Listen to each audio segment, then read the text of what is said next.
एक बिना break green India news. और मैं आपसे फिर कह रही हूँ, आप देखिए कि महाराष्ट्र की हुकूमत गिराने की इनकी पूरी साजिश है। ये वहाँ पर शिवसेना की हुकूमत गिराना चाहते हैं। उसी लिए पहले इन्होंने चुग्गा बना के विनय दुबे को अंदर करा, विनय दुबे को फंसाया, जबकि वो बहुत बड़ा स्कैंडल था। वो गवर्नमेंट की चाल थी। वो इन्होंने रिजर्वेशन करके एक तो स्कैम कर लिया, लाखों पैसा खा लिया। जब 39 लाख रिजर्वेशन करे थे इन्होंने रेलवे में, और सारे के सारे पैसे इन्होंने टकार ली। तो यानी सारा गवर्नमेंट का फेलियर था, इनकी स्ट्रैटेजी थी, और भुगतान करना पड़ा विनय दुबे को। विनय दुबे को पकड़ लिया, जिसने 20 मार्च में कॉल करी थी कि 20 मार्च में आप आना, सॉरी 20 अप्रैल में आना, और उसको पकड़ के इन्होंने 14 अप्रैल में ही जेल में डाल दिया कि नहीं तुम नफरत की राजनीति कर रहे हो।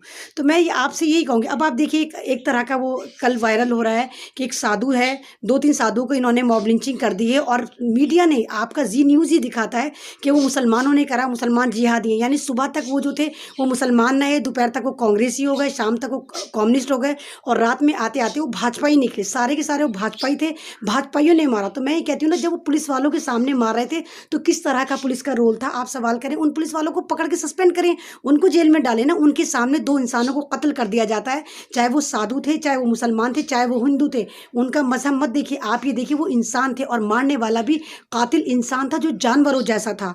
तो इतना जुल्म मत करिए कि आप कभी मरकज़ के नाम पे मुसलमानों को मार रहे हैं। आपने एक चाइनीज़ वायरस को पकड़ के मुसलमान कर दिया है। अब बिल्कुल कोरोना जो है वो इस्लामिक वायरस हो चुका है, उसको इस्लामिक की तरह से प्रमोट करा जा रहा है। अभी भी बहुत सारी, कम से कम मैं कह रही हूँ 250-300 मुसलमानों को, जो सिंबॉलिक मुसलमान थे, टोपी वाले थे, दाढ़ी वाले, तो उनको पकड़ के मॉब लिंचिंग करी जा चुकी है। लेकिन कोई मीडिया कहीं से कहीं तक कुछ नहीं दिखा रहा है।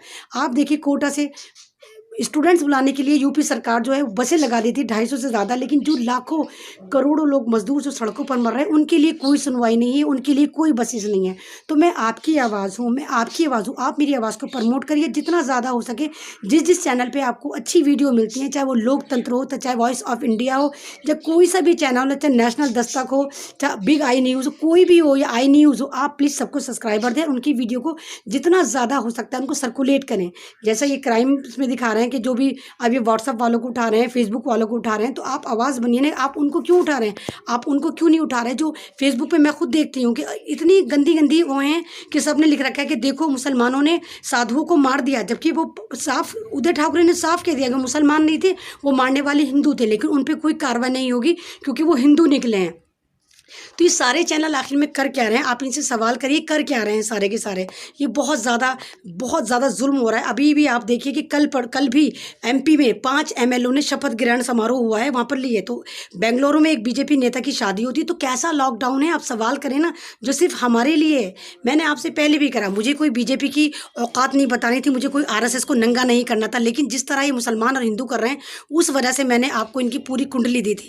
और रविन्द्रनाथ टैगोर को आप जानते हो कि हम जनगण मन पढ़ते हैं, उसके जो लिखने वाले हैं, राइटर हैं, इतने पक्के ब्राह्मण थे। उनकी बेटी 50 साल पहले नवाब पटौदी की बीवी बनी थी, शर्मिला टैगोर, और उन्हीं के बेटे, नवाब पटौदी के बेटे हैं सैफ अली खान, उन्होंने भी कट्टर ब्राह्मणी से शादी करी। तो आप इस तरह मत करिए। मैं ये नहीं करी क्यों करी बहुत सही है, करी, जिसको जो पसंद है वो करे, क्योंकि मजहब बाद में आता है, इंसानियत पहले आती है, मोहब्बत पहले आती है।